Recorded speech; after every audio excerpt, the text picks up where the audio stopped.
अस्सलाम वालेकुम स्टूडेंट्स, आप सबको आपके अपने चैनल पे एक बार फिर से वेलकम करते हैं। और अगर आप मेरे चैनल पे न्यू हैं तो मेरा channel like, comment and subscribe करना मत भूलिएगा, जैसे कि न्यू नोटिफिकेशन आए वो सबसे पहले आप तक पहुंचती रहे। तो आज हम जो है नेक्स्ट वीडियो की तरफ मूव करते हैं, जिसका नाम है जिस क्लास और जिस टॉपिक का नाम है वो हमारे पास है माइटोकॉन्ड्रिया।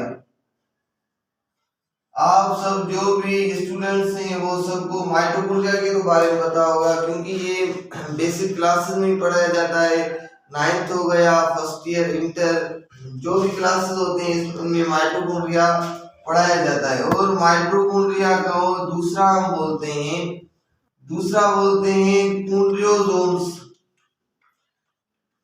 माइटोकॉन्ड्रिया के दो नाम हैं, ये जो है हमारे बुक्स में रिफर्ड है और ये हमारे बुक्स में नेम नहीं है, तो ये एक्स्ट्रा पॉइंट है, याद करें भी ठीक है, नहीं करें तो भी ठीक है।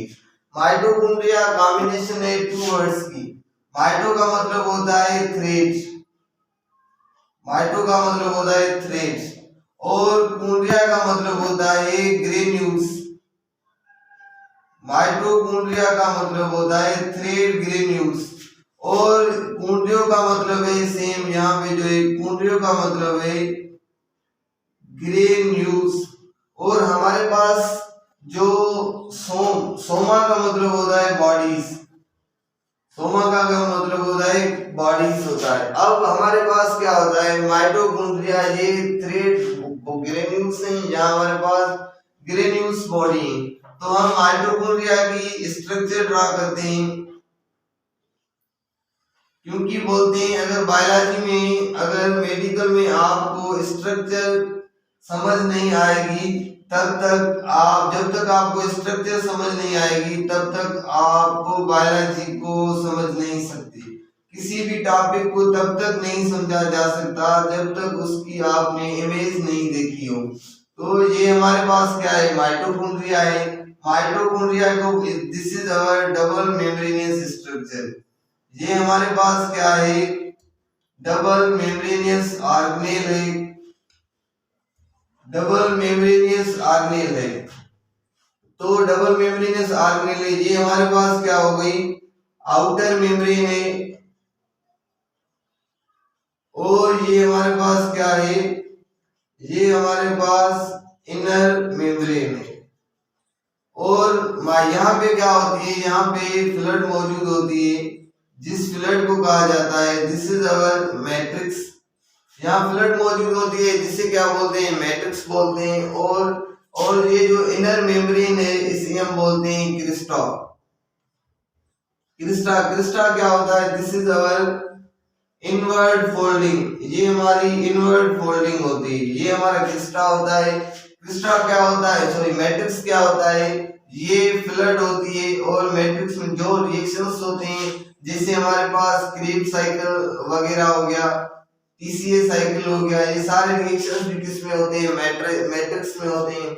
और क्रिस्टा हमारे पास क्या होता है, इनवर्ड फोल्डिंग होती है, ये देखिए ये फोल्डिंग है इनवर्ड, जिसे हम क्रिस्टा बोलते हैं।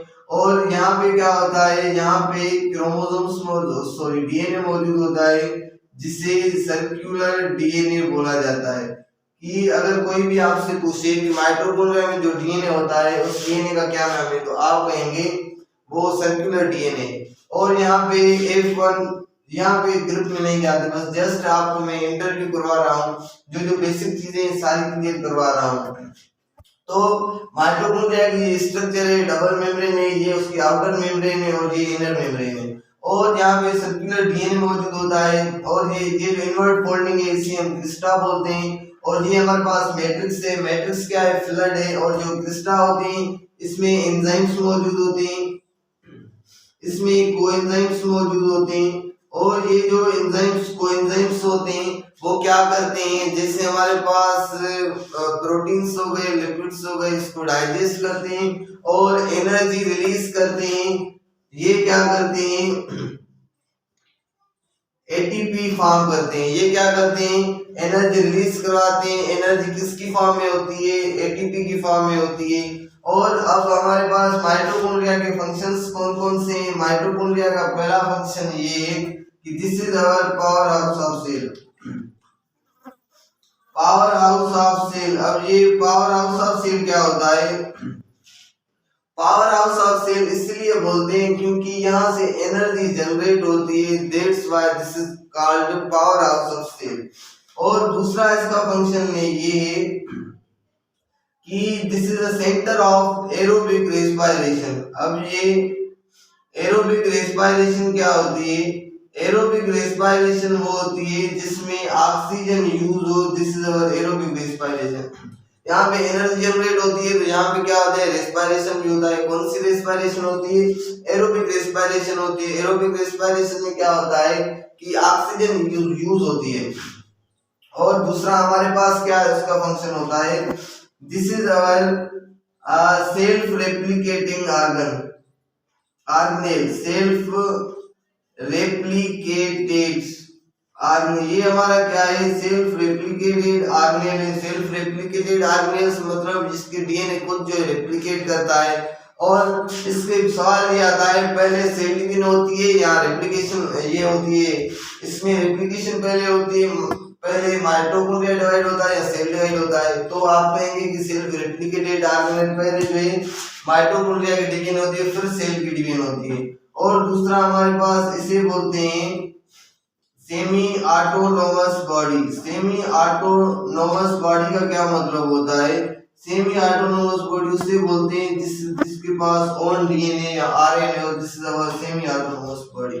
तो ये था हमारे पास माइटोकॉन्ड्रिया। सिंपल माइटोकॉन्ड्रिया की स्ट्रक्चर भी लिखा है, माइटोकॉन्ड्रिया के फंक्शन कौन से थे वो भी आपको समझाए। अब आपको मैं माइटोकॉन्ड्रिया की हिस्ट्री बताने जा रहा हूँ। पहले क्या बोलते थे कि माइटोकॉन्ड्रिया पहले सेल का ऑर्गेनेल नहीं था, पहले खुद एक ऑर्गेनिज्म था। माइटोकॉन्ड्रिया के सिंगल सेल वाला ऑर्गेनिज्म कंसीडर किया जाता था। क्यों कंसीडर किया जाता था?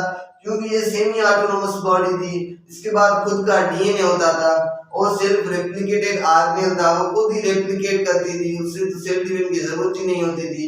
इसीलिए इसे हम बोलते थे ये ऑर्गेनेल। जैसे हमारे पास बैक्टीरिया हो गई, बैक्टीरिया को भी ऑर्गेनिज्म कंसीडर करते हैं, बैक्टीरिया ऑर्गेनिज्म है। तो इसी वजह से ये माइटोकॉन्ड्रिया को भी सिंगल सेल ऑर्गेनिज्म कंसीडर किया जाता था। तो इसलिए इसको कहा जाता था सेल विद इन सेल। अब इसको कहा जाता है cell within cell, cell के अंदर सेल है। मतलब ये पहले सेल था खुद, अब जो है फिर सेल ने उसे क्या किया? इंगल्फ कर दिया, तो अब ये सेल का ऑर्गेनेल हो गया है, वरना ये खुद भी एक सेल था। तो इसलिए कहते हैं माइटोकॉन्ड्रिया को सेल विद इन सेल है। और हिस्ट्री में माइटोकॉन्ड्रिया की यही है, पहले ऑर्गेनिज्म था, फिर वो ऑर्गेनेल में कैसे कन्वर्ट हो गया। तो ये सारी डिटेल थी माइटोकॉन्ड्रिया की मतलब। तो thank you so much viewers, students. तो सिंपल मैंने आपको समझाया 9th क्लास का, और अगर आप 9th क्लास के हो तो भी समझ गए होंगे, फर्स्ट ईयर के हो, इंटर के हो तो बेसिक मैंने समझाया। आई होप आप सब समझ गए होंगे। Thank you.